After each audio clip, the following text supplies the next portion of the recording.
Hey everybody, it's Jeremy Osterberger with Big Magazine. Today I'm joined with some friends of mine, Travis Woods of T&L Solutions and Macon Graves of Macon Graves Industrial. Hey, for folks who are unfamiliar with Travis and Macon and what they do, let me tell you a little bit about these guys. So if you are involved in the industrial realm whatsoever, projects, whether it be downstream, midstream, power gen, LNG, Macon and Travis host a series of networking events, and they're subject matter experts on what's happening, especially along the Gulf Coast in this industrial world.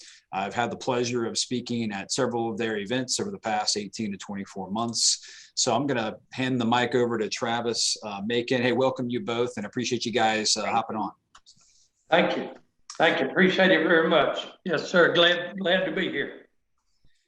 So Travis, I'm going to start with you, and then Macon, I'll bring you into the conversation as well. So Travis, talk about some of the organizations that you're involved with along the Gulf Coast, and what's the value for sort of contractors and service companies who may be interested in attending?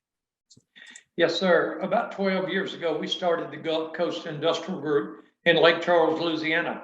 You know, 3 or 4 guys sitting around a table at Cracker Barrel discussing projects, how we could help one another. And that has grown from Lake Charles to Baton Rouge to Beaumont to Port Arthur over to the Houston area and all the way to Corpus. And once a month, we have meetings where we bring in plant folks to talk about the money they're spending, or we bring in folks like yourself to talk about projects overall. But we've been so excited because this thing started out as a good old boy network that got out of hand. Now we're up around 1,000 members. So we're really proud of what we've got, and having folks like Macon that took the Baton Rouge Industrial Group by the horns and grew that. So we're just so proud of her, and Deborah Hall in Houston and Elton Hollis in Beaumont. We're real proud of everyone who's helped us grow this thing. Yeah, Travis, talk a little about that. So in the Houston area, the group in the Woodlands area, give the name of that group there. Okay, the Gulf Coast Industrial Group Woodlands chapter just relocated last month to Pasadena, San Jacinto College, and they invited us to come down there and try it. We went down there and had a tremendous turnout, so we think we're going to move the Woodlands group to Pasadena, which Pasadena is where all the plants are. That's kind of in the hub of things. So we're real excited about that. The Woodlands group will now become the Pasadena group. And then in the Golden Triangle, you have the Golden Triangle Industrial Group. Yes, sir. Golden Triangle Industrial Group in Beaumont. Then we got the Port Arthur Industrial Group in Port Arthur, Texas, about 10 miles down the road. So both of them will pull. I think last Wednesday we had 217 folks at our Port Arthur group meeting. Last month in Beaumont, we had a little over 200. So each one of our groups, kind of like Macon's, they'll pull 150 to 200 folks at each meeting. Sure will.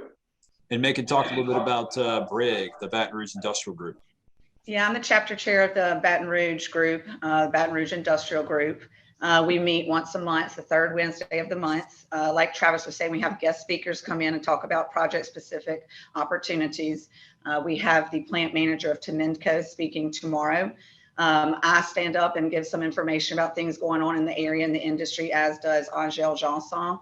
And then we open the floor up to networking at the end. There's a tremendous amount of B2B opportunities in the room, as well as B2C. You've got the opportunity to approach plant managers, maintenance managers when they're guest speakers that you might not be able to approach otherwise. So it's been great to watch this group grow and see how it's been able to help so many people.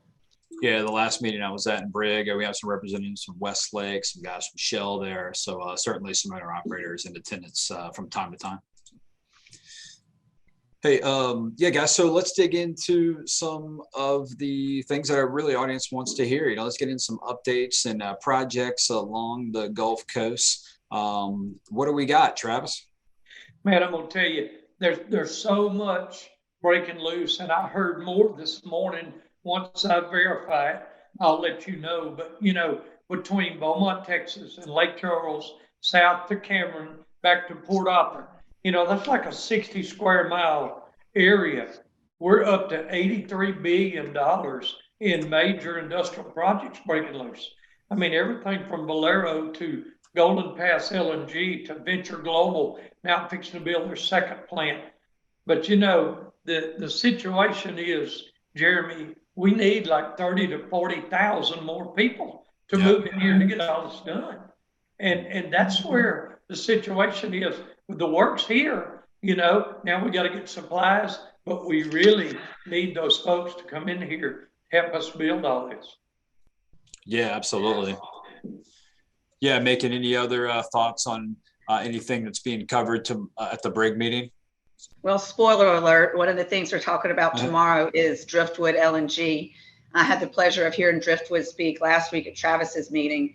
And it's exciting to see that $16 billion monster moving forward. Bechtel is on site as we speak. BOMAC is out there as well.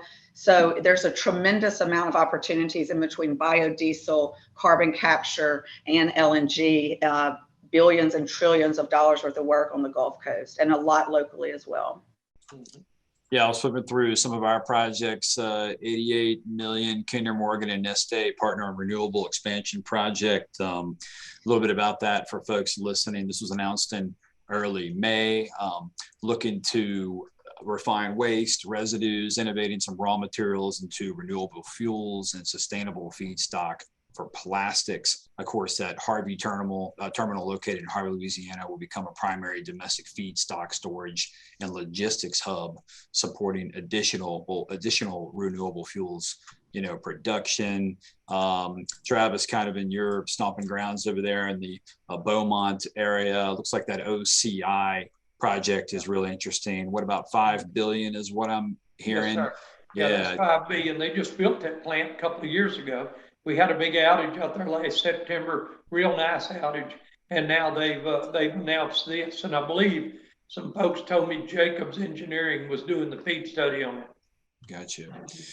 Yeah, that expansion is for a nitrogen-based fertilizer production site, and I think there was also a renewable fuels plant, sort of a two-tiered project, from what I understand. That was announced kind of late April. So. Yes, sir. And then over kind of more my way, this Linde expansion in LaPorte, effectively doubling facilities merchant liquid production capacity. I think the project's set to start up in 2024. Linde's looking to grow demand from petrochemicals for clean energy, food and aerospace sectors.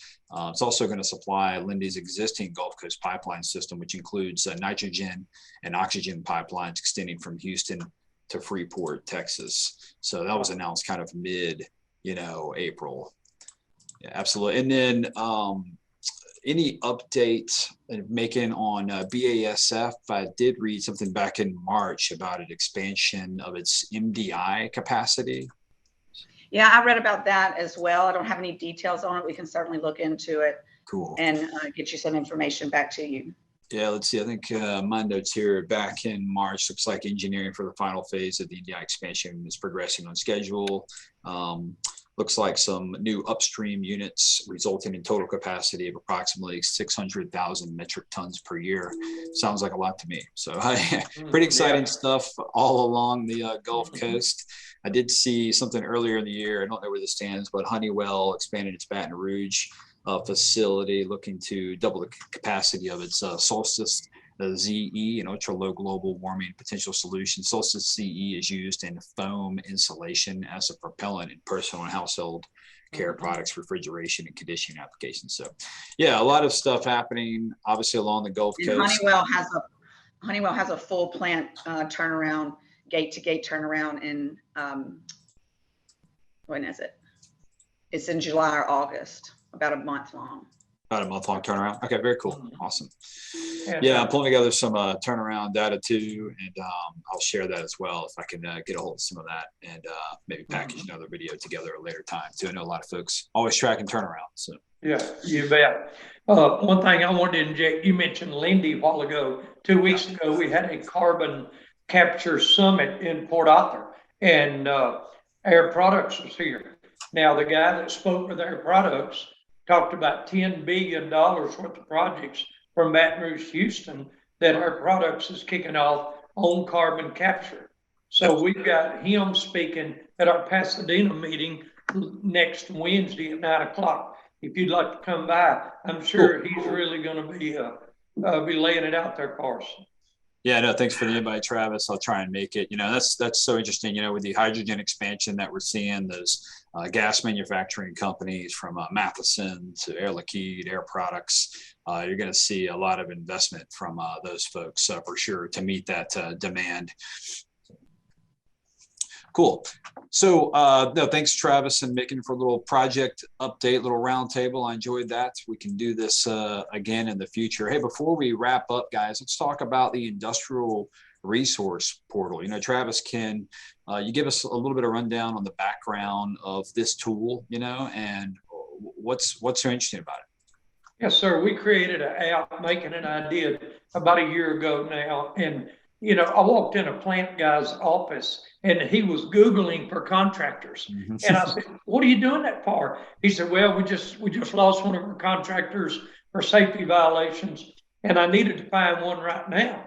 So I walked out and got my truck. I said, how can we take all of our contractors in our group, put them together, and then give the plants, let the plants get on an app where they can bring up our members. So now the Industrial Resource Portal, IRP app, has been running for about a year. You can get it from the Apple Store. You can download it like that.